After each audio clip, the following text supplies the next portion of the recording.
Hello everyone, I'm Mahimanand, Assistant Professor Sage University Bhopal. Today, as we all know that we are studying about some exotic fibers, organic fibers and very unrare species of how fabrics are grown. So, for today, the topic that I have chosen for you is spider silk.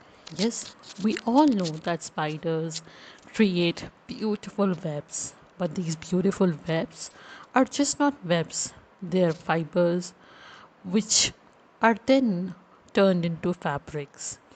Spider silk is a protein fiber spun by spiders. Spider use this silk to make webs or other structures which function as sticky nets to catch other animals, or as nest or cocoons to protect their offspring or to trap up prey. They can also use the silk to suspend themselves, to float through the air, or to glide away from predators. Most spiders vary the thickness and stickiness of the silk for different uses.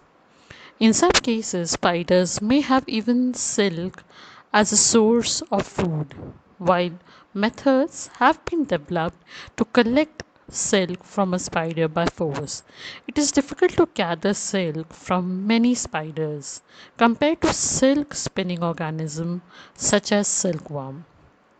All spider produce silk, and even in non-web building spiders, meeting the specification for all these ecological uses requires different type of silk suited to different board properties as either a fiber or a structure of fiber or a silk globule.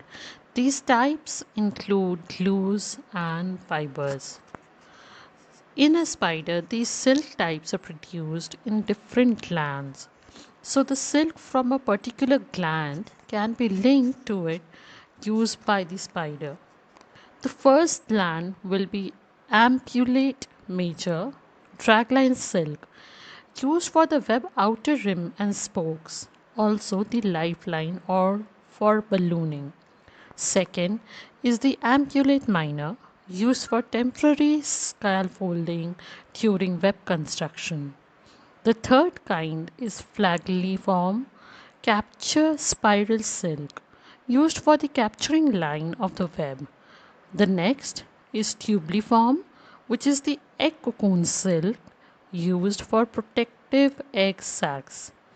The next in line is actiniform, used to wrap the secure freshly captured prey, used in the male webs, used in stabilimenta. Second last is the aggregate, a silk glue sticky globule. Last but not the least is the piriform, used to form bonds between separate thread for the attachment of points. In the next video, we will be talking about a little more detail of their properties, of their kinds and uses. I hope this video was helpful to you. Let me know below if you want to learn more about